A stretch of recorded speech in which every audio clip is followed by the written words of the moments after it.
Muy buenas tardes, estimados participantes.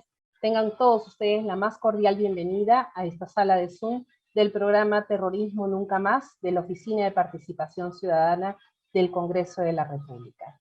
Mi nombre es Vanessa Quiroga y el día de hoy me encuentro aquí en representación de la Oficina de Participación Ciudadana para brindarles a ustedes la conferencia denominada Terrorismo en el Perú, sus inicios, consecuencias y sus nuevas estrategias. Primero que nada, quiero dar un agradecimiento a la doctora Hilda Guaigua, que nos acompaña esta tarde en esta sala de Zoom, y ella siempre nos colabora con la Oficina de Participación Ciudadana y los diversos programas que ofrecemos. Bien, voy a primero compartirles un PPT, un poco de ayuda visual para todos ustedes. Un momento, por favor. Como podemos ver, estamos ya dando inicio a nuestra conferencia. Antes que empiece, por favor, les recuerdo, durante la conferencia, la señora Consuelo Pizarro, integrante del programa, les va a compartir a todos ustedes un link para el registro de su asistencia. Ello es requisito necesario para que obtengan sus constancias de participación a nombre del Congreso de la República. Esas constancias les va a llegar a todos ustedes a sus correos electrónicos. Bien, dicho esto, voy a apagar el audio de mi celular. Ya está. Como todos ustedes saben, o deberíamos de saber, en el Perú existieron dos organizaciones denominadas terroristas. Este año, 2022, se cumplen 30 años de la captura de los cabecillas terroristas de estas dos organizaciones. Esto, obviamente, es propicio también para recordar dos rostros que han quedado en el olvido por gran parte de la ciudadanía. Y, obviamente, es importante que no permitamos que esta parte de la historia que nos ha tocado vivir a todos los peruanos no sea quedada en el olvido. ¿Podemos reconocer esos rostros? Quizás la mayoría sí. Vamos a prender los micrófonos para que ustedes también puedan participar. A ver. Micrófonos encendidos. Listo. Aquellos que quieran pueden prender su micrófono y también participar activamente de esta conferencia. ¿Podemos recordar cuál es el nombre del rostro que está a la izquierda, por favor? ¿Sabemos quién es este señor? Pueden prender su micrófono. Buenas tardes con todos. Abimael Guzmán Reynoso. Tengo conocimiento de uno de los otros que está acá, que es Abigail Guzmán, ¿no? Creo que todos lo conocemos. Y el otro personaje, la verdad, no tengo conocimiento. Muy bien. Y no se preocupen, que esto es muy recurrente. Por lo general, llegamos a reconocer a Abimael Guzmán Reynoso porque es el cabecilla terrorista de las dos organizaciones, la más conocida y la que mayormente vemos en televisión o en diversos reportajes que a cada rato salen, ¿no? Pero la siguiente imagen, que es el rostro que está a la derecha, muchos no lo reconocemos. Él es Víctor Polay. Él es el cabecilla terrorista de la organización MRTA o Movimiento Revolucionario Túpac Amaru. Es importante que reconozcamos estos rostros. Inclusive, creo que es necesario mencionar que Abimael Guzmán ya está muerto. Él ha fallecido el año que ha pasado, justamente dentro de toda una polémica, ¿no?, sobre qué hacer con sus restos. Finalmente todos sabemos que él ha sido incinerado, sin embargo no se sabe dónde fueron aventados sus restos. Y con respecto a Víctor Polay Campos, la imagen de la derecha, muy poca gente tiene conocimiento de cuál es su situación actual. Él está recluido también en la base naval del Callao, sin embargo, no está recluido con cadena perpetua. En algunos años, él también va a salir libre de prisión. Y es importante que sepamos quiénes son y qué hicieron en nuestro país. Vamos a avanzar. Debemos recordar un poco de la historia del terrorismo, ¿no? Recordemos cronológicamente nuestra historia. Y aquí les muestro dos fechas para recordar. El 17 de mayo de 1980, por primera vez en el Perú, aparece en escena Sendero Luminoso. ¿Qué hacen? Queman las ánforas electorales que iban a ser utilizadas al día siguiente en las elecciones de 1980. Ojo, que no era cualquier elección presidencial. Debemos recordar, o sea, ubiquémonos en aquel entonces. En el año 80 nosotros volvíamos a la democracia después de un largo periodo de 12 años de gobierno revolucionario de las Fuerzas Armadas, o como más lo recordamos, la dictadura militar. Duró 12 años. Vean, después de 12 años, por fin volvemos a la democracia. Y obviamente no era la primera vez que vivíamos en democracia, pero sí la primera vez que veíamos una democracia un poco más completa o más desarrollada. ¿Y a qué me refiero? Me refiero a que por primera vez acceden al derecho al voto, ¿quiénes? ¿Quiénes creen ustedes que acceden por primera vez al derecho al voto en el año 80?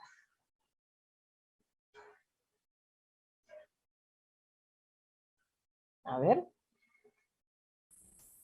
Campesinos.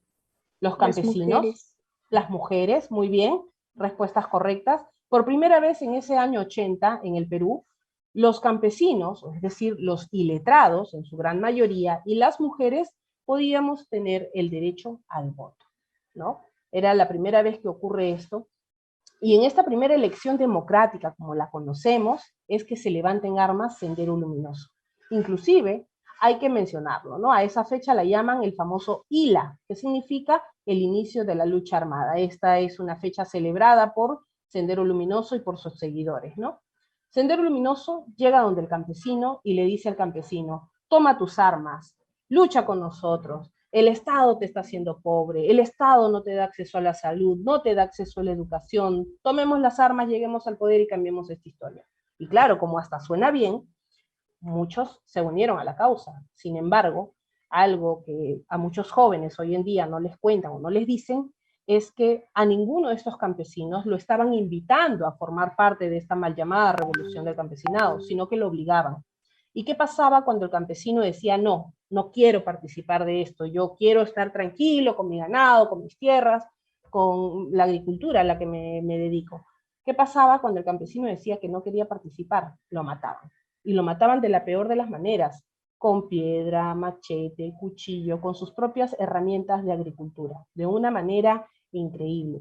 Y empezaron a aparecer así los famosos juicios populares, hechos por senderistas. Ellos eran jueces y verdugos, y llenaron las plazas de armas de diversas regiones de nuestro país. Ayacucho fue la más golpeada en los primeros años del terrorismo, pero no se salvaron pues lugares como Huancavelica, Junín, Apurímac, ¿no? Y cadáveres aparecían de noche, mañana, tarde, ¿no? Cadáveres de hombres, mujeres embarazadas, niños.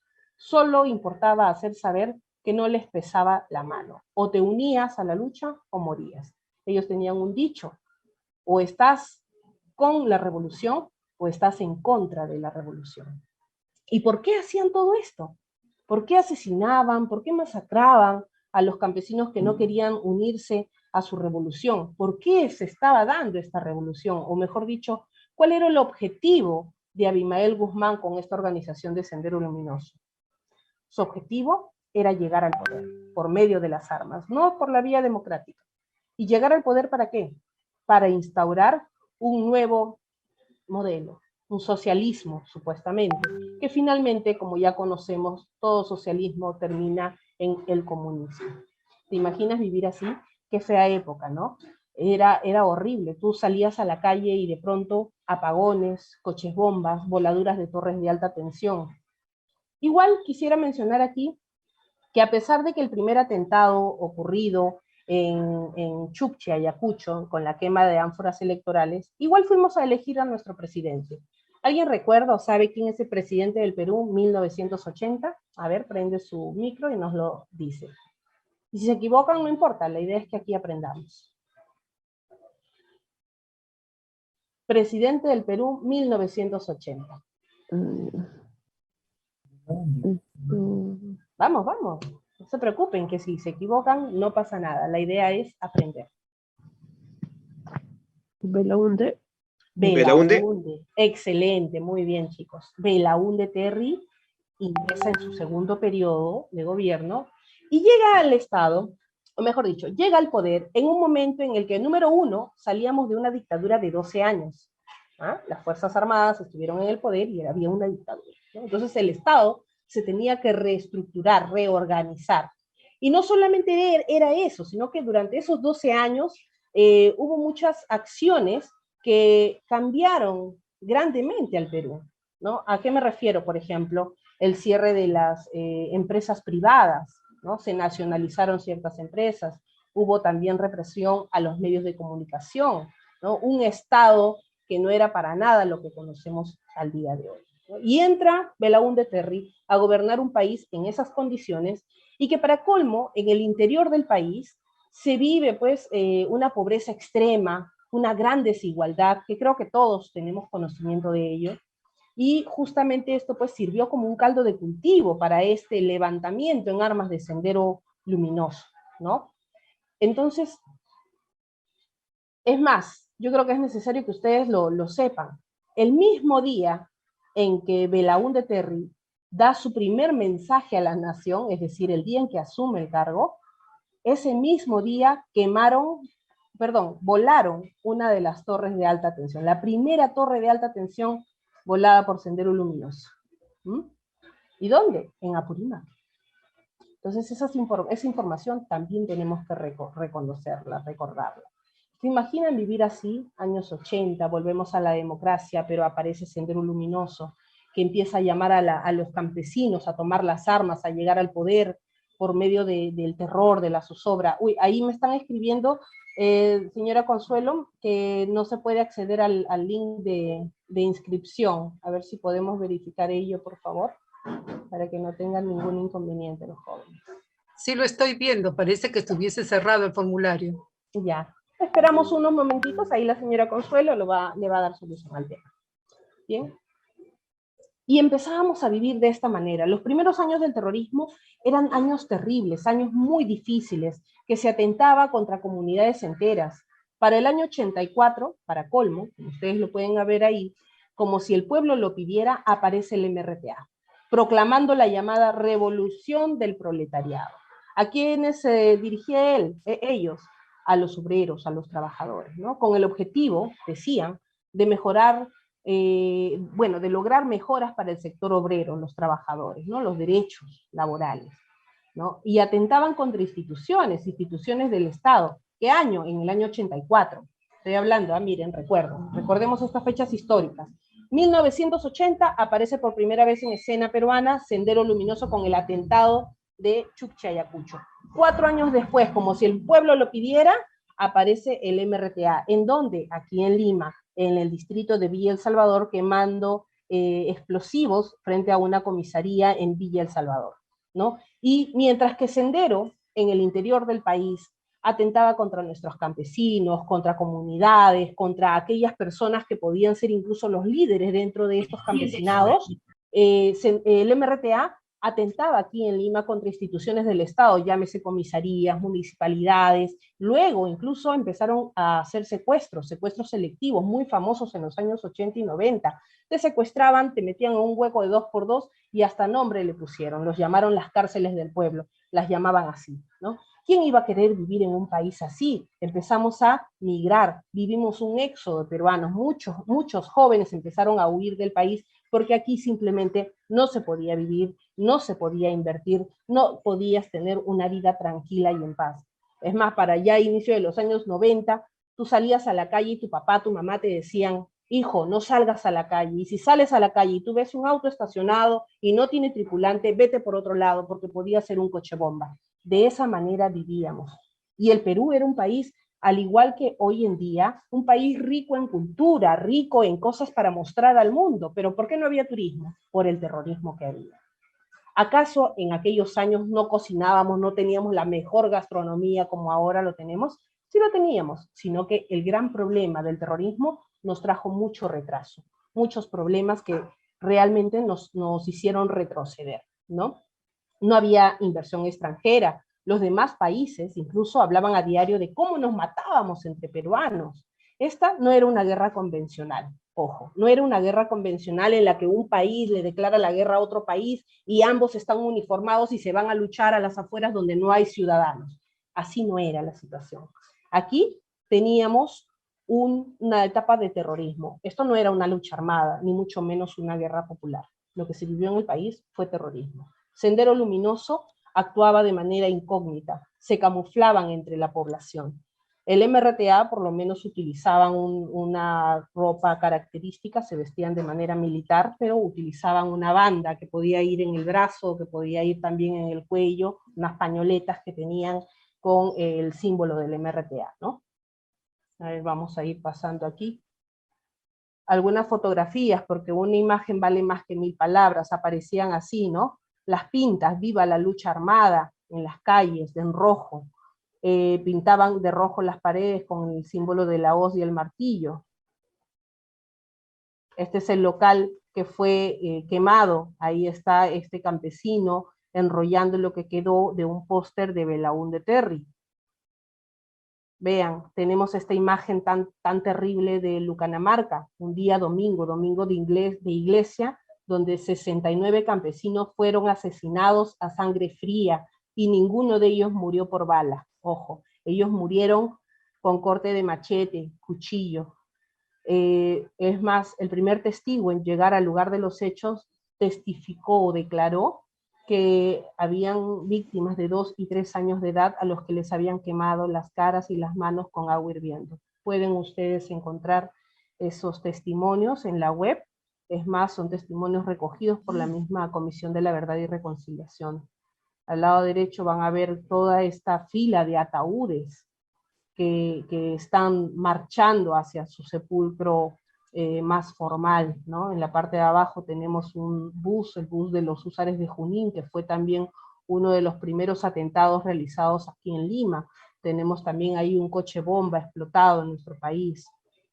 Vemos aquí estos ataúdes de Lucanamarca en los que se fueron rescatando los cuerpos que habían sido aventados en fosas comunes para darle cristiana sepultura.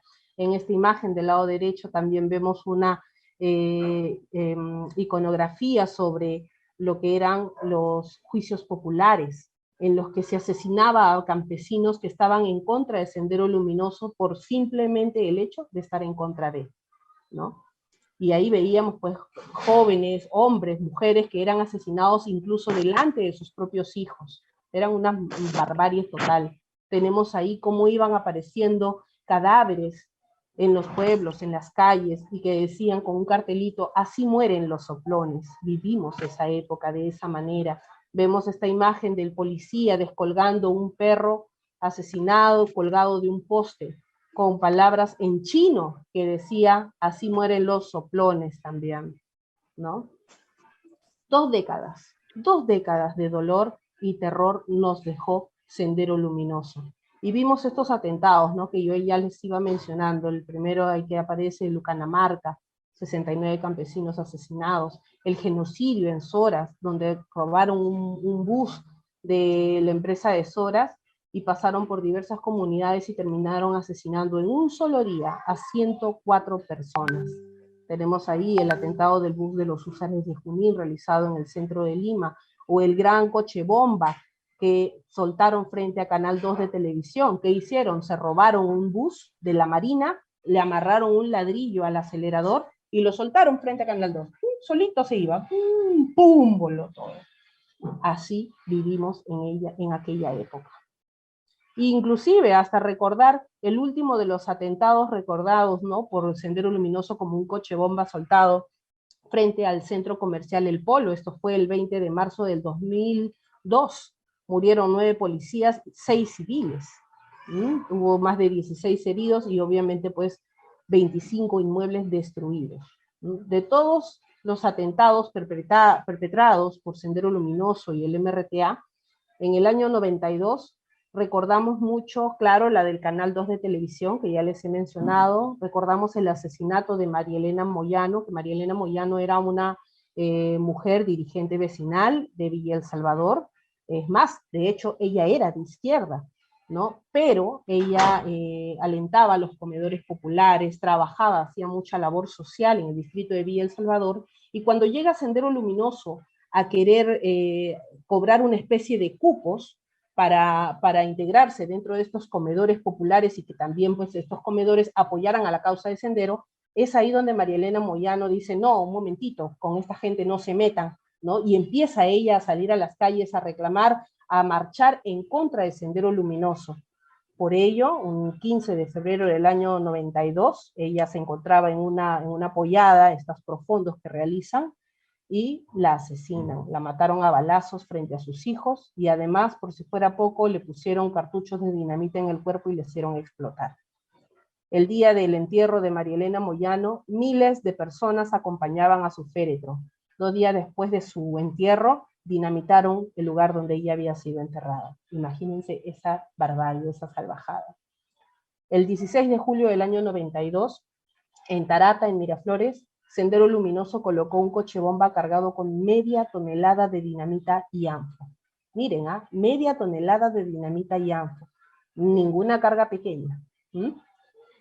Mi mamá era una comerciante ambulante que tenía su puesto en esa calle Tarata. Les recuerdo mi nombre, yo soy Vanessa Quiroga, una de las víctimas sobrevivientes del atentado de Tarata en Miraflores. Yo en aquella época tenía casi 5 años de edad y debido a esta explosión perdí una de mis piernas. Yo utilizo una prótesis ortopédica para poder caminar, para poder hacer mis labores normales, comunes, o al menos lo mejor que se puede.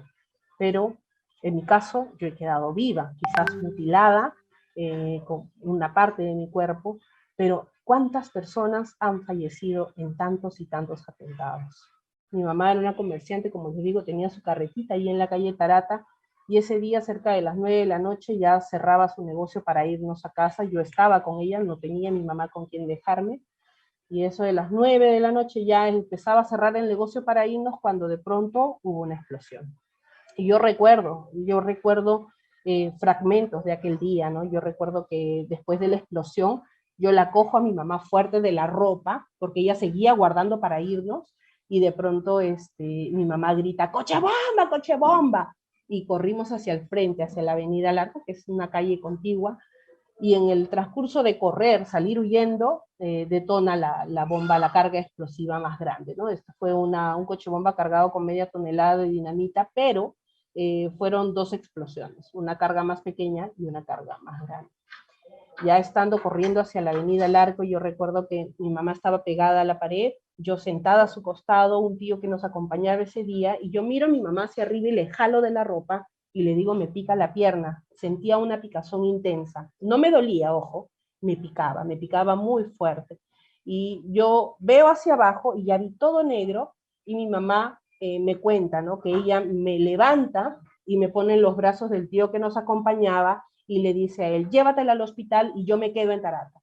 ¿Qué había pasado? Mi mamá, cuando me levanta, dice que ya mi pierna izquierda de la rodilla para abajo ya no estaba, y mi pierna derecha estaba totalmente abierta con el hueso expuesto. Mi mamá decide en ese momento quedarse en Tarata, pensando que quizás si encontraba mi pierna me la podrían reimplantar. Y esa es una historia de locos, ¿no? O sea, cómo una persona puede pensar en quedarse en un lugar en el que todo es un desastre, todo es una desgracia, la gente corre de un lado para otro, el piso, o sea, para que se hagan una idea, el piso ya no era piso, todo era una sábana de vidrios, así de terrible, totalmente destrozado Tarata. Y mi mamá se queda ahí a buscar mi pierna, y increíblemente, a media cuadra de donde nosotros nos encontrábamos paraditos, a media cuadra mi mamá encuentra mi pierna. Ella se saca la blusa, la envuelve en mi pierna y empieza a caminar. Obviamente mi mamá hasta ese momento se encontraba en estado de shock. Entonces una bombero muy jovencita, ella, Catherine Pesaresi, a quien siempre le estaré agradecida, se le acerca y le dice a mi mamá, señora, venga, yo la ayudo, porque la ve con un trapo ensangrentado, y mi mamá le dice, no, yo estoy bien, tengo la pierna de mi hija que quiero llevar al hospital. Entonces la bombero también se queda, wow, qué fuerte, ¿no? O sea, lo que esta señora tiene en sus brazos es una pierna. Y la bombero empieza a ayudar a mi mamá a buscar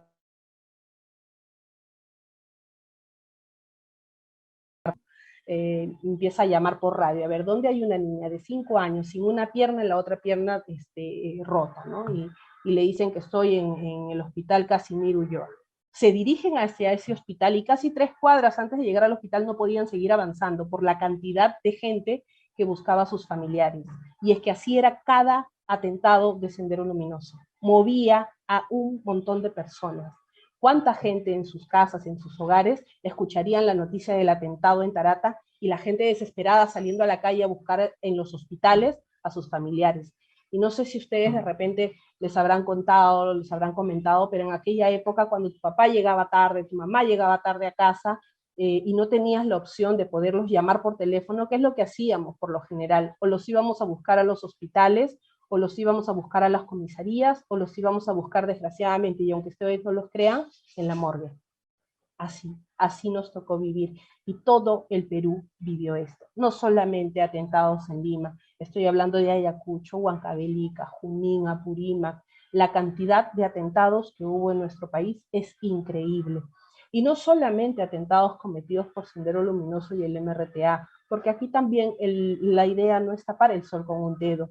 Hubo acciones que trataron de frenar el terrorismo, pero que desgraciadamente cometieron más abusos, ¿no? Y eso no lo podemos ocultar. Pero estos abusos, pues, sí fueron plenamente identificados, y se han conocido los temas, y han sido incluso judicializados. El atentado de Tarata me marcó mucho, como ustedes entenderán. Perdí una de mis piernas, pero agradezco a Dios que sigo con vida, quizás con el propósito de poder seguir contando, ¿no?, mi historia y la historia de la época del terrorismo. Gracias a Dios, el 12 de septiembre del mismo año, es decir, 2 meses después del atentado de Tarata, llegaron a capturar a Abimael Guzmán. Y no solamente a Abimael, ese mismo año se captura a los 2 cabecillas terroristas. Miren cuántos años han pasado, desde el 80 hasta el 92. Son 12 años en los que Sendero Luminoso y el MRTA cometieron una gran cantidad de atentados terroristas. Gracias a Dios, como les comento, el 12 de septiembre capturaron a Abimael Guzmán en el operativo Victoria. Esto fue, como les digo, 2 meses después de lo de Tarata, y debido a esa captura, él terminó recluido en la base naval del Callao con una sentencia de cadena perpetua. Asimismo, también se capturó a parte de la cúpula senderista, a los que, bueno, a todos ellos los habían declarado con cadena perpetua. Sin embargo, para el año 2000, si no me equivoco, sí, 2000-2001, según una resolución de la Corte Internacional de Derechos Humanos, los juicios que se habían realizado en el Perú por delitos de terrorismo se pidió que se volvieran a realizar, pues habían puesto que los jueces iban a ser jueces sin rostro, ¿no? Y la Corte Interamericana declaró que ello no podía ser, no podía hacerse de esa manera, ¿no? Entonces se pidió nuevamente los juicios por jueces que sí se supiera quiénes eran. Y un caso de repente que a ustedes les puede interesar o causar alguna impresión es, por ejemplo, el caso de Osman Morote. A Osman Morote lo vuelven a enjuiciar, lo vuelven a dictar sentencia hacia él y le declaran 25 años de cárcel. Ya no sentencia de cadena perpetua, sino 25 años. Y cuando Osman Morote es sentenciado, a los 2 días, al juez que dictó su sentencia lo asesinaron. Estos son casos que creo que es importante mencionar. El mismo año, en el año 92, en junio, se llega a recapturar a Víctor Polay. Él había sido capturado el año 89, en Junín. Sin embargo, al mismo estilo del Chapo, él se terminó escapando del penal Castro, se escapa por un túnel, ¿no? Y para el año 92 lo llegan a recapturar, y desde ahí ya se encuentra pues recluido en la base naval del Callao. Él no tiene cadena perpetua, ojo. Para el año 92, con los 2 cabecillas ya recluidos en prisión, pensamos que todo iba a volver a la normalidad, y poco a poco empezamos a confiar un poco más en que nuestro país saldría adelante. Pero desgraciadamente, solamente a 4 años después de la captura de ambos cabecillas, nuevamente vimos otro atentado. ¿Y cuál es? La toma de la Embajada de Japón. Ahora con Néstor Serpa Cartolini al mando o a la cabeza, secuestran a los invitados, inicialmente cerca de 700 invitados que había en la casa del embajador de Japón, y finalmente pues sueltan a mujeres, ancianos y niños, y se quedan con 72 rehenes. ¿Por cuánto tiempo? Casi 3 meses. Casi 3 meses. No, que es cerca de 4 meses. Imagínense ustedes, se alistan todos, se van a una fiesta y ¡pum!, de pronto se tienen que quedar por meses en esa casa, ¿no? Y tuvieron que realizar un gran operativo, el operativo de Chavín de Huántar, ¿no? dicen que, se hizo una réplica de la casa del embajador de Japón en el distrito de Chorrillos. De hecho, actualmente es un museo que ustedes pueden visitar en cualquier momento que vengan a Lima y tengan la oportunidad. Yo los invito a que puedan ir y hacer esta visita, ¿no? Se les va a mostrar cómo se hizo una réplica de la casa del embajador, y con explosivos encontraron la mejor manera de poder ingresar a la casa, con túneles que se hicieron por debajo de la casa, ¿no? Cerca de 4 meses después se llegó a liberar a los rehenes. Y algo de lo que muy poco se habla, o muy poco conocimiento se ha tenido, es que en el Perú hubo un holocausto asháninka, a manos de Sendero Luminoso.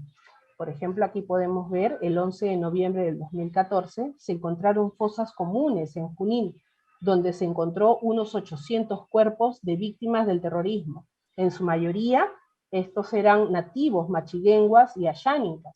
La foto de la izquierda es donde pueden ver ustedes mujeres asháninkas liberadas de un campamento senderista.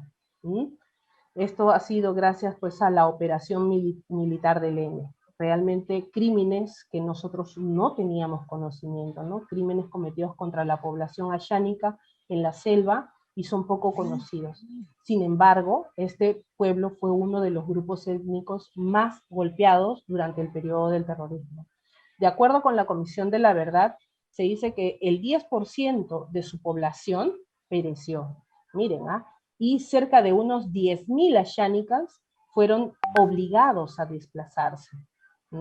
Muchos ashánicas, de hecho, padecieron de trabajos forzosos en campos de concentración de Sendero Luminoso.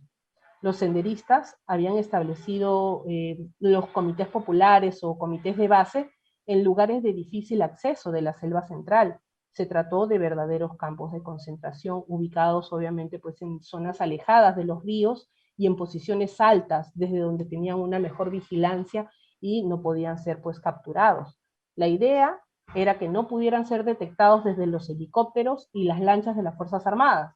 Según la comisión, en estos campos se esclavizó a cerca de 5.000 ashánicas, forzándolos incluso a sustentar las columnas armadas, a fabricar armas artesanales, y fueron también adoctrinados con el pensamiento González, utilizando incluso sus niños como carne de cañón en los ataques.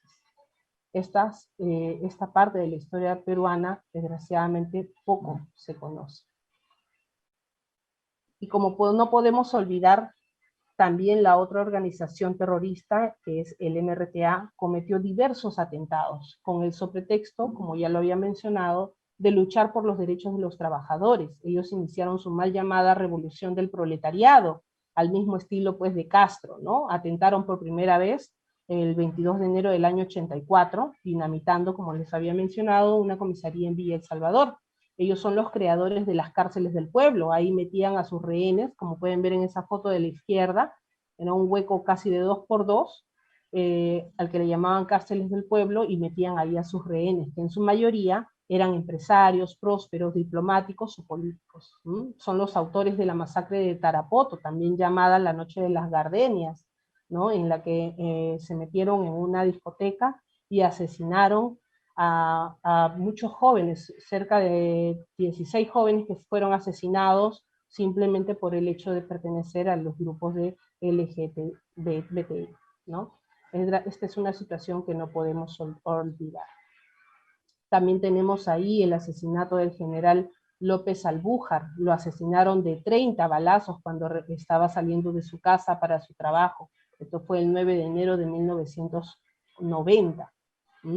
El mismo día, incluso por la noche, un decreto supremo declaró al día siguiente como día de duelo nacional, ¿no? Y dispuso que el pabellón nacional sea izado a media asta en Palacio de Gobierno. Él era ex ministro de Defensa. También tenemos que ver en el lado derecho, tenemos el caso del empresario David Bayón Vera. Él fue secuestrado, vean, el 11 de septiembre del año 92, y su cuerpo fue encontrado el 24 de febrero del 94. Septiembre, octubre, noviembre, diciembre, enero, febrero, 5 meses después. Y según la DINCOTE, el MRTA lo asesinó porque su familia no pagó los $5 millones que habían solicitado de rescate. El cadáver estaba cubierto de moretones y pesaba 35 kilos menos que cuando había sido secuestrado. ¿Cuáles son las consecuencias que ha dejado el terrorismo en el Perú?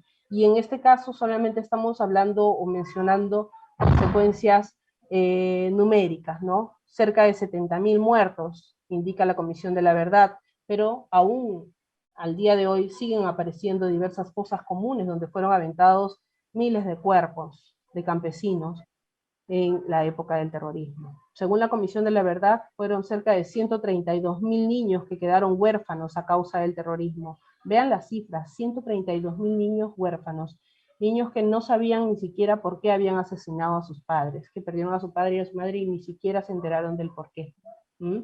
Tenemos ahí 3.000 integrantes de la Policía Nacional y de las Fuerzas Armadas también fueron afectados. Hablamos de 1 millón de personas desplazadas que tuvieron que dejar lo que tenían y empezar a establecerse en otro lugar. Más de 30.000 millones de dólares en daños materiales del sector público. Se habla de 1.811 torres de alta tensión derribadas. Vemos aquí justamente, como les estaba mencionando, los más afectados justamente fueron los más pobres. 306 centros de investigación y fondos totalmente destruidos. El terrorismo, el narcoterrorismo se ha incrementado incluso, ¿no? Desde aquella época. Muchos de ustedes dirán, ¿y por qué el Congreso de la República nos viene a hablar de terrorismo? Y aparte, ¿qué cosas están haciendo? Porque imagino que no será solamente la conferencia de terrorismo nunca más.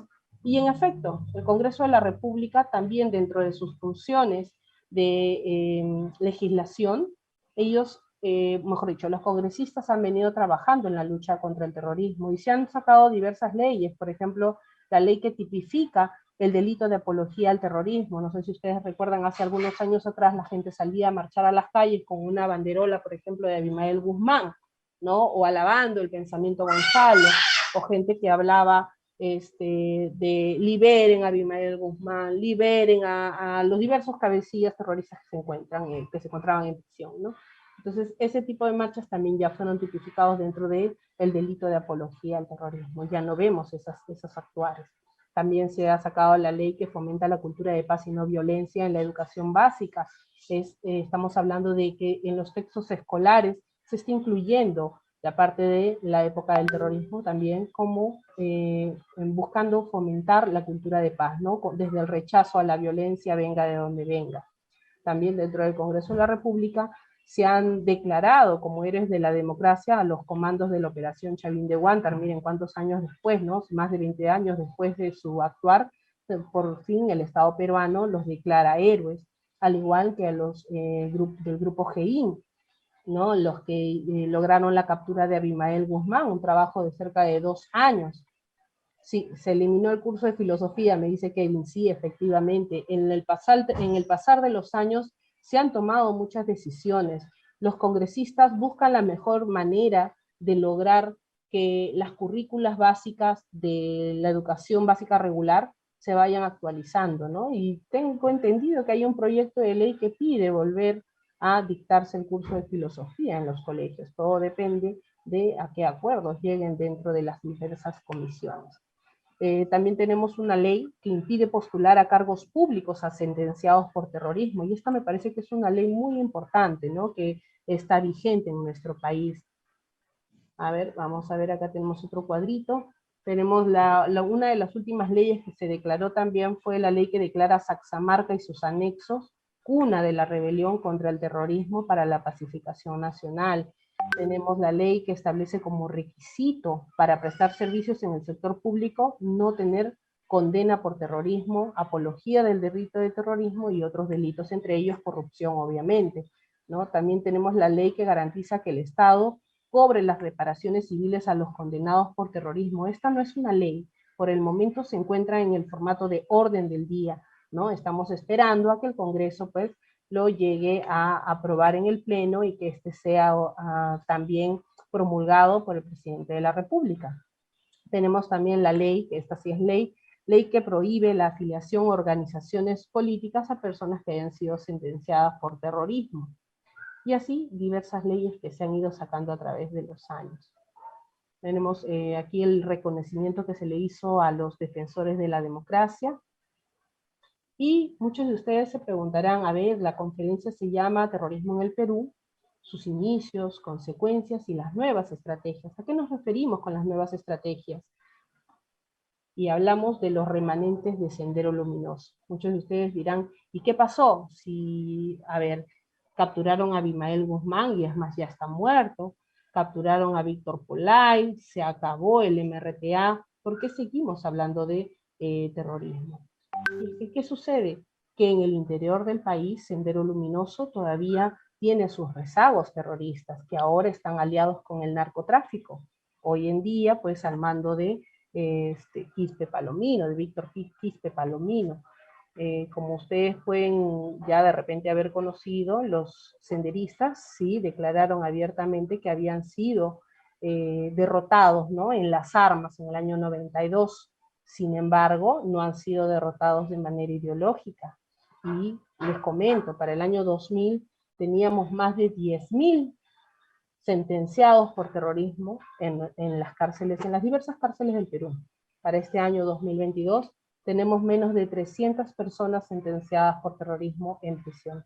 La gran mayoría de ellos han salido, ya han pagado sus condenas, sin embargo, ninguno de ellos ha sido capaz de pedir perdón por los actos cometidos. Por el contrario, en muchos de los casos terminan justificando su actuar.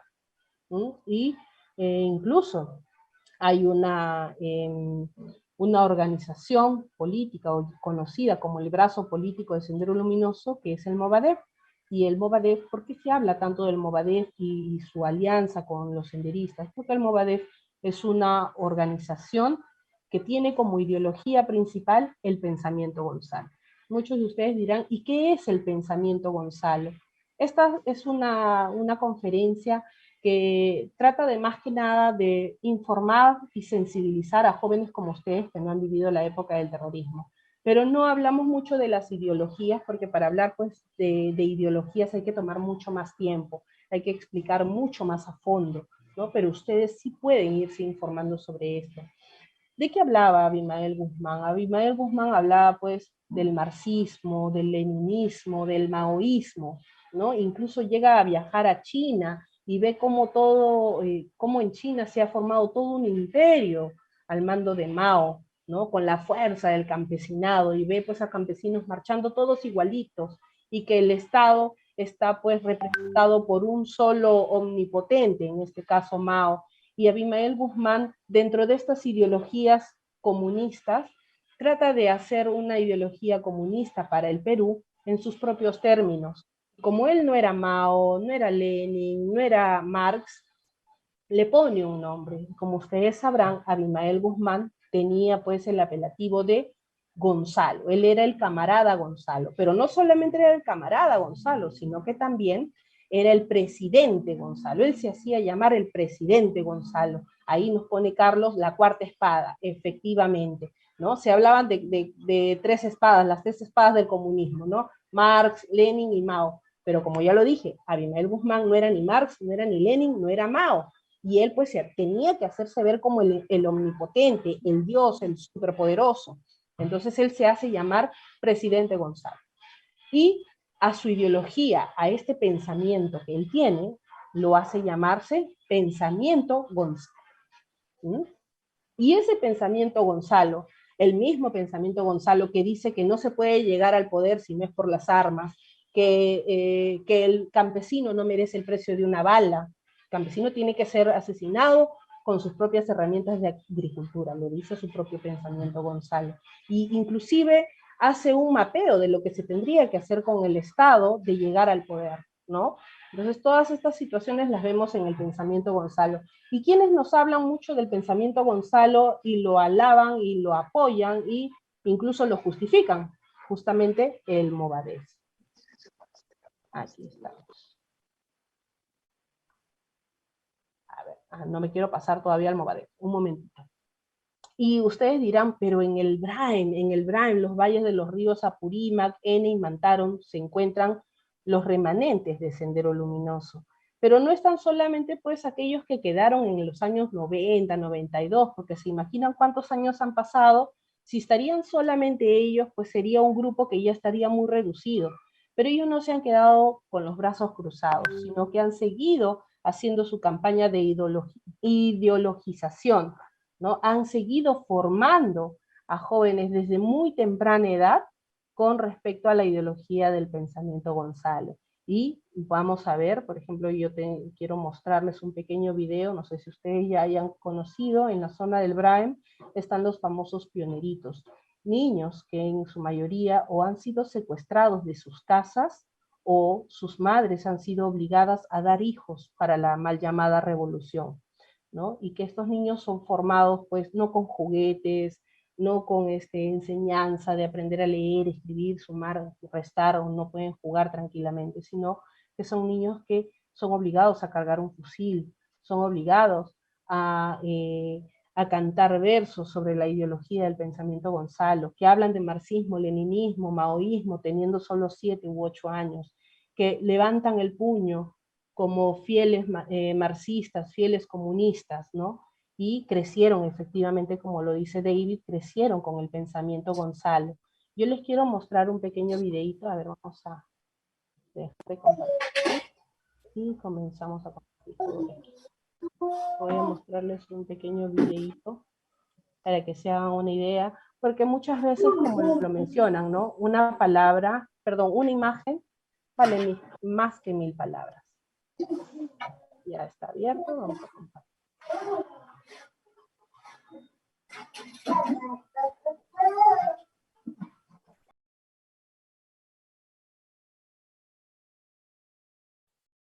Bien, mis estimados, como han podido ver, es increíble ver esa situación en la que se encuentran muchos niños, e incluso en la actualidad, ¿no?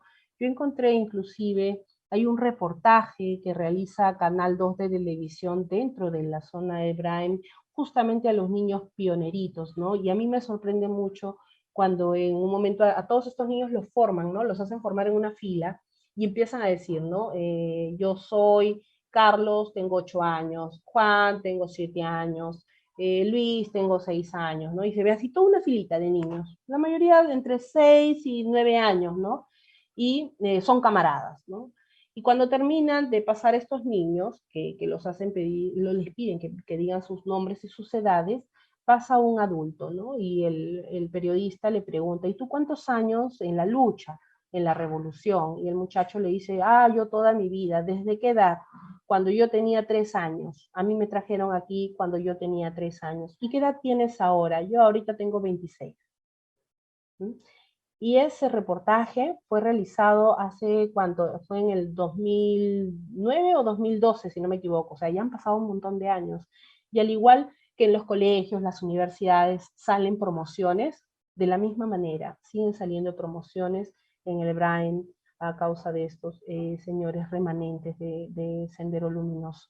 Esperemos que esta situación pueda ser combatida. Desgraciadamente, al igual que he estado leyendo mientras que pasaba el video, sus comentarios, hay mucha corrupción en nuestro país y eso es algo que tenemos que combatir, ¿no? Y muchos dicen, pero ¿y cómo combatimos la corrupción? Yo creo que todo empieza desde casa.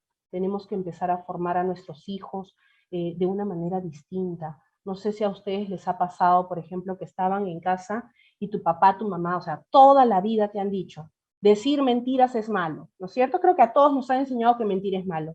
Pero luego venía alguien y tocaba la puerta y tu papá o tu mamá te dice, dile que no estoy. Entonces, ¿cómo nos enseñaron? Nos enseñaron con el peor de los ejemplos. Ja, ja, ja, dice David, porque te ha pasado también, David, seguro.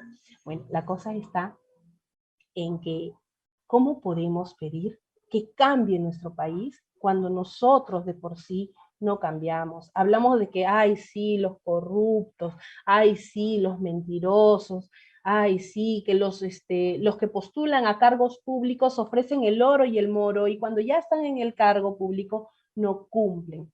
Pero ¿quién tiene la culpa? Muchas veces somos nosotros los mismos ciudadanos que tenemos que empezar a aprender a votar.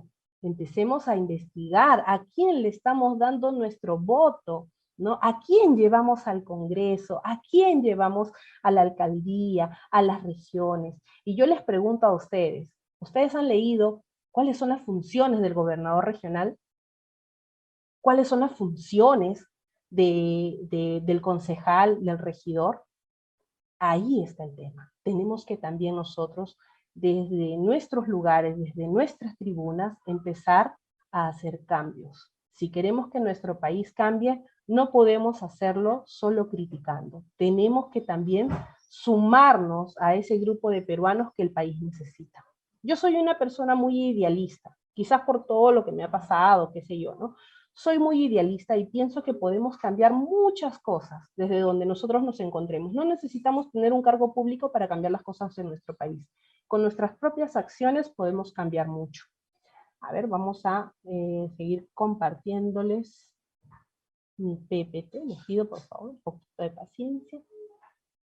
No olviden marcar su asistencia, por favor, ¿eh? Y la señora Conchito creo que solucionó el tema. Ahí está, nos quedamos.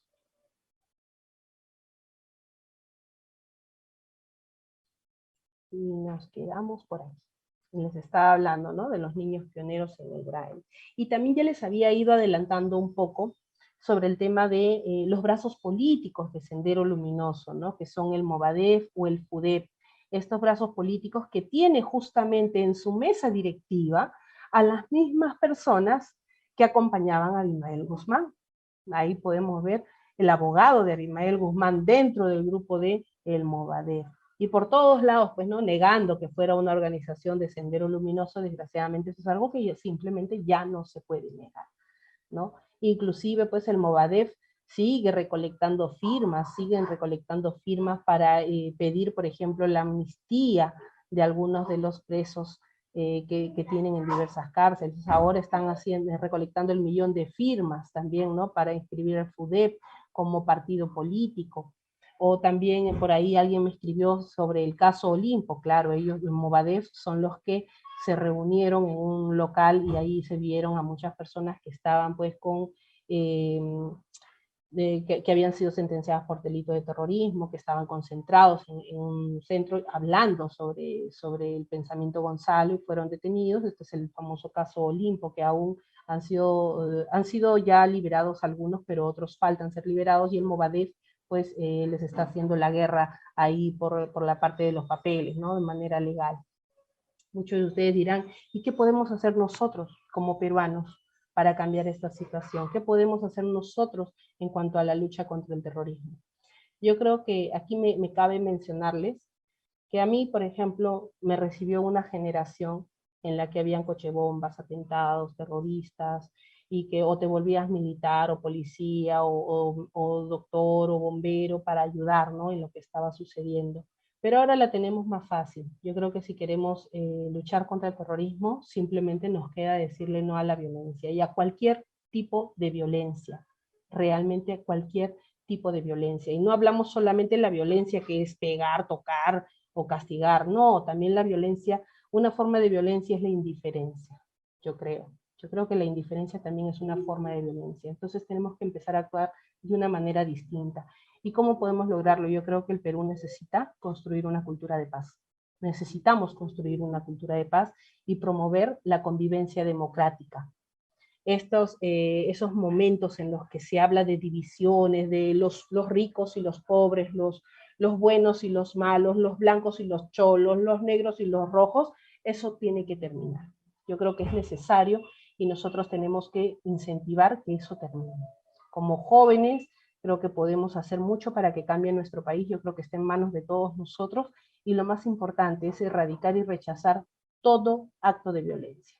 Seguimos viendo bullying en los colegios, algo que ya debería de haber desaparecido. Pero ¿quién está en casa para enseñarnos? Nuestros padres. Y ustedes y yo somos padres, o algunos lo van a hacer. Empecemos a criar a nuestros hijos de una manera distinta. Incentivémoslos al rechazo a la violencia. Yo creo que con esto ha terminado mi presentación. Ahí está. Más bien, quisiera verlos también, estimados jóvenes, por favor, si podemos encender las cámaras unos momentos para verlos. También quiero recordarles, no olviden marcar su asistencia, ahí para tomarnos una fotografía de recuerdo del día de hoy. A ver, prendemos las camaritas. No tengan miedo, no tengan miedo. Ahí está, gracias Kelman, Merlit. Ahí está, gracias Celso. Vanessa, tengo una tocaya por ahí. Yasmini. Ros, gracias. Ahí encendemos las cámaras unos momentos. Y también quisiera conversar de repente con la doctora Hilda Guaigua, porque después de esta conferencia, esta es una conferencia, como ustedes han podido ver, muy breve, más que nada para incentivar a que ustedes también busquen más información sobre la época del terrorismo en nuestro país.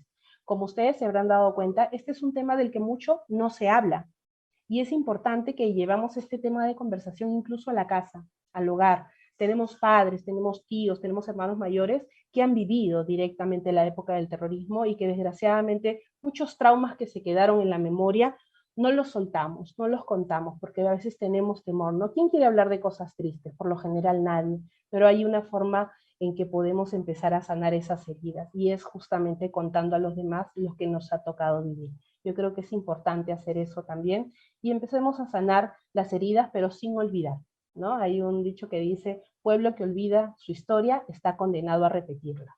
Creo que no debemos olvidar lo que nos ha tocado vivir a todos los peruanos, y recuerden que por favor en nuestro país el terrorismo sigue siendo una amenaza y debemos estar preparados para rechazar la violencia, como ya lo mencioné, venga de donde venga. Textos recomendados, Claren Contreras de Gregory Portocarrero, Roldán Zapata, dice Elber John. Muchas gracias, Elber. También pueden ustedes revisar los informes de la Comisión de la Verdad, pueden revisar inclusive en nuestro portal web del Congreso de la República, Terrorismo Nunca Más, van a poder volver a ver esta conferencia si así lo desean. A ver, ahí está. Prendan sus cámaras un momento, jóvenes, para tomarnos la fotografía de recuerdo. A ver, ahí está, porque si no, también nuestro compañero Iván Vega se molesta con nosotros cuando no tenemos foto. Ahí está. Gracias, gracias. Ahí está, muy bien.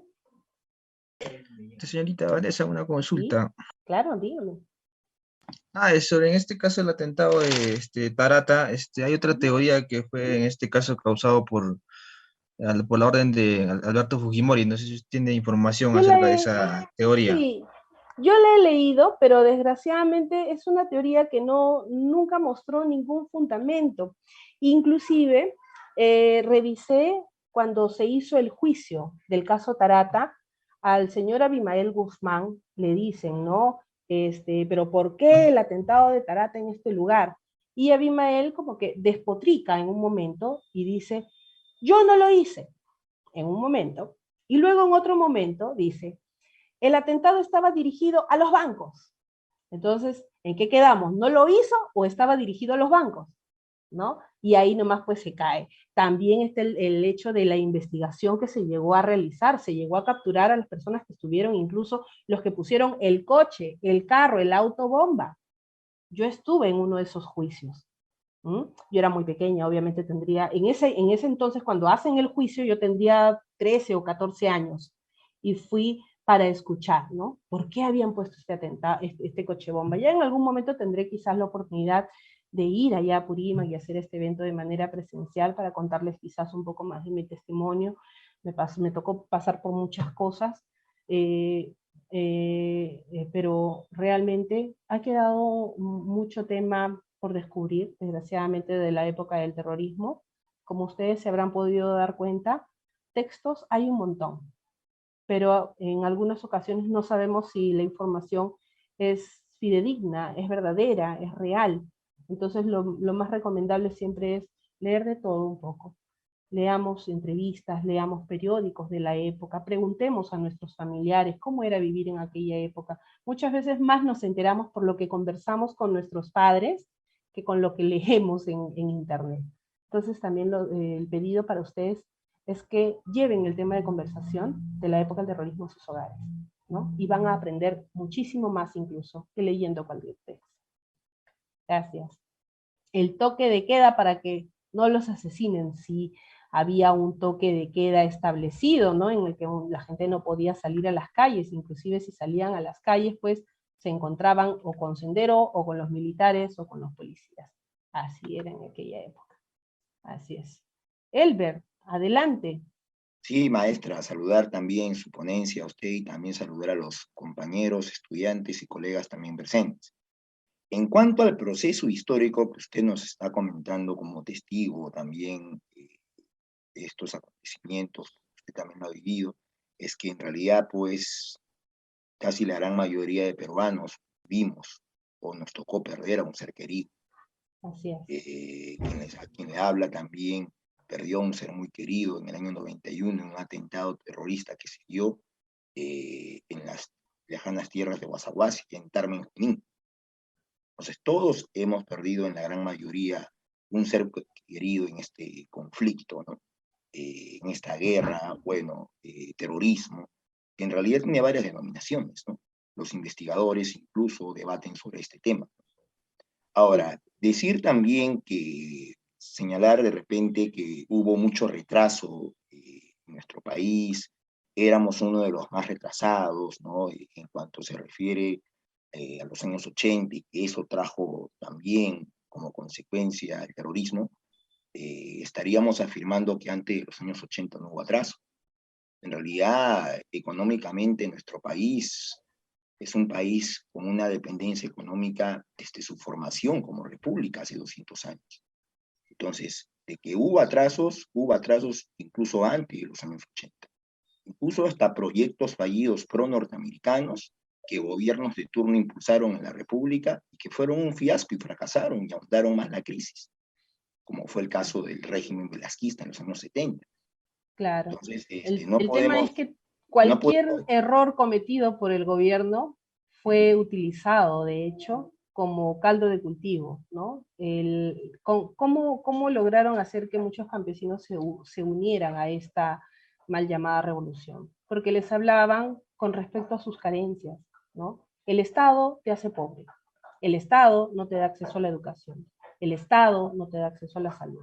Entonces, de una u otra manera, estás intensificando una ausencia, una carencia, y le estás convirtiendo en odio. Y ese odio se va enraizando más y más, más y más. Y obviamente en un momento como en el que se estaba viviendo, en el que se había realizado justo una reforma agraria mal aplicada, inclusive el gobierno revolucionario de las Fuerzas Armadas en el Perú era nacionalista, ¿eh? O sea, no estamos hablando de una dictadura que quería imponer aquí un Estado tipo americano, o que hablaba pues del capitalismo. No, para nada. No confundamos. En aquella época, o sea, antes de los primeros atentados de Sendero Luminoso, antes del primer atentado de Sendero Luminoso, aquí en el Perú gobernaba, bueno, estaba el gobierno militar, y era muy de tendencia de izquierda, muy de tendencia nacionalista. Inclusive se cerraron empresas que eran privadas, se nacionalizaron las empresas. O sea, hay que tener en cuenta ello. Muchas veces pensamos que la situación del Perú en aquella época era quizás la misma de ahora, y no es así. Peter Claren en su libro... Increíble, ¿eh? Increíble que atentara a Sendero Luminoso justo cuando volvemos a la democracia. Sí, Peter Claren en su libro Nación y Sociedad en la Historia del Perú justamente hablaba sobre el contexto de los años 70 y las graves situaciones que engendró estos regímenes y que posibilitaron todo lo que va a ocurrir en los años 80. Y en realidad, pues, para analizar, por ejemplo, un gobierno militar como el de Velasco, tendríamos que ver también el contexto internacional. A nivel internacional se instauraron dictaduras militares pro-norteamericanas. Algunas de tendencia inclusive las revoluciones también, ¿no? Fue una oleada que nos llegó al Perú en el momento en que se estaban dando también revoluciones muy similares con los mismos tipos de ideologías y pensamientos. Algunos de tendencia burocrática, fenómeno que nos alcanzó desde otros de tendencias neoliberales como en Chile, burocráticas como en Paraguay, en República Dominicana, y otras, entre comillas, nacionalistas como el de Velasco, ¿no? Que si bien es cierto, Velasco en realidad nos vendió muy bien el flor de izquierda, mucho cuidado con eso. Velasco en realidad aplicaba proyectos pro-norteamericanos, algunos fallidos como el proyecto Alpro de los años 60, con la reforma agraria, y el CEPAL, con la industrialización. Claro. Mucha gente no recuerda que es el Entonces, Cepal. Velasco usó el discurso de izquierda. En realidad, él no era un izquierdista. Entonces, eso hay que tener en claro. Aparentemente, pero ¿quién nos lo Es dice más, ahora? las empresas norteamericanas que supuestamente fueron nacionalizadas, ¿qué empresas eran? Aquellas empresas obsoletas, antiguas, viejas, longevas, que tenían más de 30, 40, 50, 60, 70 años de funcionamiento. Y encima ni siquiera fueron empresas que el Estado confiscó y se les quitó a los norteamericanos así nada más. El gobierno indemnizó a estas compañías. Y no solamente eso, a los terratenientes que se les quita sus tierras, también se les indemnizó. Y eso originó que la deuda externa aumentara en los años pero 70. se les indemnizó, según cuenta la historia y también están los documentos oficiales, se les indemnizó con un bajo nivel, ¿no? Entonces eso también generó incluso hasta más disturbios, más problemas, más temas coyunturales de la época que levantaron también las protestas. Yo me baso en la fuente de Peter Claren, Nación y Sociedad en la Historia del Perú. La deuda externa crece en los años 70 con la dictadura y eso agudizó los años 80. Por eso es que en el año 82 inclusive antes de la los crisis años de la deuda 70, externa. la cantidad de préstamos que se habían hecho para infraestructura en el país. Se avanzó con infraestructura. Entonces también estábamos endeudados, ¿no? Y para colmo, pues, con el gobierno de Alan García, que se declara que no se pague la deuda externa, sino que se pagara solamente bajo el 10% de la cantidad de dinero que ingresaba por las exportaciones. Entonces también ahí tuvimos otro gran problema en que se enraiza aún más la crisis económica en el Perú. Tuvimos una de las peores inflaciones en nuestro país, se cambió de moneda hasta 4 veces, todo ello en la propia época del terrorismo, ¿no? Ahí tenemos a José Luis Martel, también nuestro especialista también en el tema de terrorismo nunca más, que lo veo ahí, que quiere prender su micro. No sé si José Luis Martel quiere participar, ¿no? Está bien, muy bien. Entonces, yo creo que hay que leer muchísimo sobre esta época del terrorismo, centrarse bastante en lo que se vivía en aquella época y leer bastantes textos, como conversar con nuestros familiares, con nuestros amigos sobre aquella época y lo que pasó, ¿no? Y sobre todo, no perder, creo, el foco de lo que buscamos con averiguar sobre esta historia.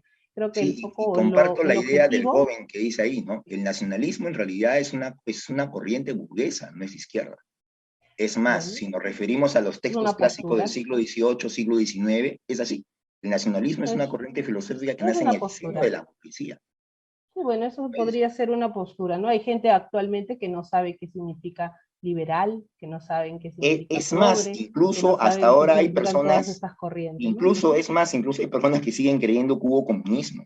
Comunismo no hubo. No hubo No hubo. comunismo, efectivamente. Entonces no podemos decir que, no llegaron al poder. No podemos decir que todo socialismo terminó en comunismo, porque no hubo comunismo. Bueno, en no hubo cuanto a la comunismo. historia del socialismo en el mundo, ha terminado pues en comunismo, ¿eh? Ahí sí hay que ¿En dónde hubo textos. comunismo? Porque el comunismo Por ejemplo, es... en China, tenemos la URSS, tenemos en Cuba se habla de socialismo, pero en realidad, si lo analizamos bien, las situaciones que se siguen viviendo actualmente es comunista. Las discrepancias en Cuba, Venezuela, todos esos regímenes son un capitalismo de Estado. Hay diferencias entre eso y el comunismo. El comunismo es una situación, es un modo de producción que idealizaban los socialistas, pero no engendraron a eso. China y la URSS podríamos decir que se orientaron al socialismo, pero no fueron comunistas. No, pero iniciaron con el modelo social y luego finalmente pues llegan a una aplicación comunista. Porque en el comunismo no hay clases sociales. Y en esos países que usted ha señalado sí existen clases sociales. Si usted lee el comunismo, por ejemplo, se va a dar cuenta que sí se habla mucho de las luchas sociales y incluso se indica que la lucha de las clases sociales nunca terminaría. El propio Marx. Aplicando el propio comunismo. El propio Marx. Nunca terminaría. Lo que estoy definiendo es en base a Marx. Cualquier criterio distinto a Marx es desviaciones o revisionismo. Entonces, el comunismo José Luis Martel quiere compartirnos algo. Bueno, adelante. Gracias, muy amable. Muy buenas tardes. Gracias, Vanessa, porque parece que acá los saludo al amigo John Alayo. Muy buenas tardes. Sinceramente lo felicito porque usted se basa en Peter Clarence y después me está hablando también que ha leído Marx. Hay muchos libros que podemos leer. Yo también lo he leído a Peter Clarence.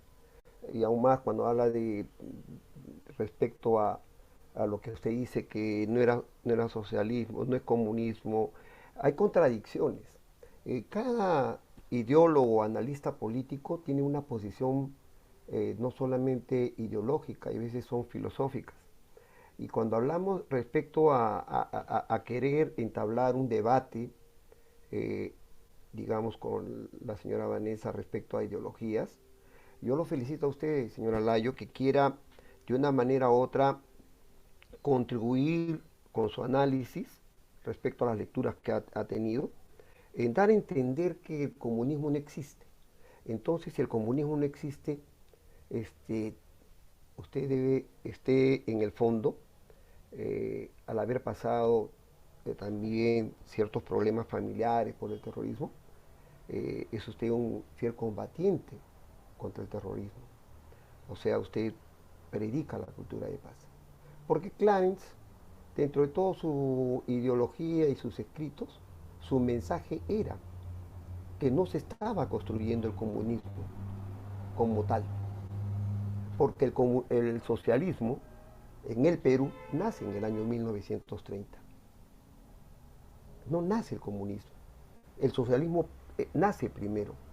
Y es después de la historia donde José Carlos Mariátegui habla respecto a ello y cuando fallece cambian al comunismo, o sea, convierten al socialismo en papel al comunismo. Yo lo felicito, vuelvo a felicitarlo, señor Alayo, porque está hecho una especie de paralelo entre Carlos Mari y lo que dice el Peter Clarence. Lea la conclusión de Peter Clarence, que dice bien claro, para que haya comunismo no necesariamente tiene que haber muertes. Por lo tanto, todo lo que usted dice, neoliberal, postnatural, postliberal, son partes filosóficas e ideológicas y son señalamientos, qué es la izquierda y qué es la derecha. La derecha no nace de la noche a la mañana, nace en Francia, ¿no? Los de la derecha eran los de los ricos, los de la izquierda en pleno hemiciclo del Congreso, cuando se hace la constituyente. Entonces todos son historias, pero si hablamos de nuestro país, tenemos que entender de manera categórica que el terrorismo hizo daño a nuestro país. Sea la ideología que sea, no puede existir en el país un terrorismo tan cruento y tan cruel como ha existido en el país. Y termino diciendo a todos los que están aquí presentes y que he escuchado, he leído algunas preguntas. Esta videoconferencia no es un debate ideológico, tampoco es para poder intercambiar posiciones y ponernos a defender posiciones. Tenemos que entender que nuestro país tiene un solo camino: estar todos unidos, peruanos y peruanas. ¿En base a qué? En base a que no se vuelva a repetir el terrorismo en el país, que ha causado miles y miles de muertes inocentes, que no tenían nada que ver, que no simplemente para imponer el poder, el miedo y el temor. Eso es. Ese es el objetivo. Imponer miedo y terror. ¿A base de qué? De muertes cruentas. Violar a niñas, niños, embarazar a niñas de 11, 12 años. Descuartizar, degollar. Eso es. Entonces, tenemos que entender como peruanos y peruanas que esto no se debe volver a repetir. Ese es el mensaje de esta videoconferencia. Y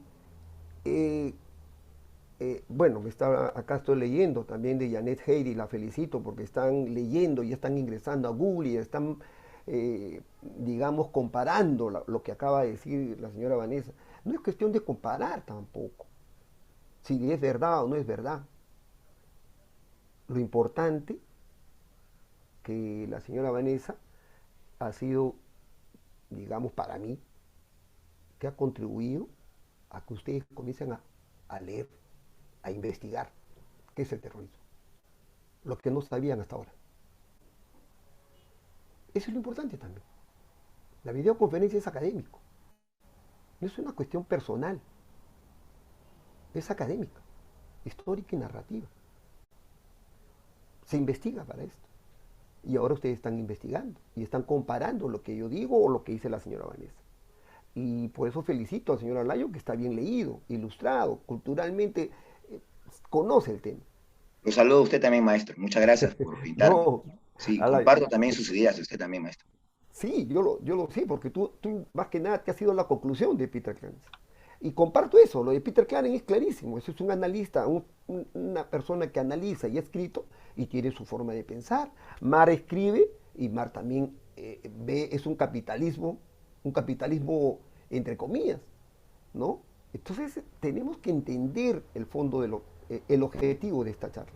No es un debate ideológico, ni es un debate de, digamos, de posiciones. Esto es que ustedes, lo que dijo la señora Vanessa, investiguen, sepan, conozcan, intercambien ideas, conversen, para que esto no se vuelva a repetir en el país. Muchas gracias. Buenas tardes. Disculpa, Gracias, Vanessa, José tanto Luis tiempo. Martel. No, no, por supuesto que no. De hecho, enriquece siempre la conferencia, ¿no? La participación de José Luis Martel ha estudiado bastante el tema, bueno, también tiene mucho tiempo trabajando en el programa Terrorismo Nunca Más, y agradecemos a todos ustedes. Más bien, por aquí aprovecho para preguntarle, Consuelito, ¿nos ha tomado fotografías a los jóvenes? Sí, sí, sí he tomado fotos, sí he Listo. tomado fotos de las Muy bien, personas. Sí, sí, muy sí. bien. Muchísimas gracias. Entonces hemos llegado al final de esta conferencia. No sin antes anunciarles, por ahí vamos a conversar con la doctora Hilda Guaywa, a quien siempre estamos agradecidos la apertura, ¿no?, de la universidad con el programa, para ver la posibilidad de realizar el siguiente taller, que se denomina Cultura de Paz y Convivencia Democrática, ¿no?, por un Perú sin violencia. Entonces, esperamos volverlos a ver en esa fecha. Muchísimas gracias a todos y eso ha sido todo el día de hoy. Hasta la próxima. Gracias.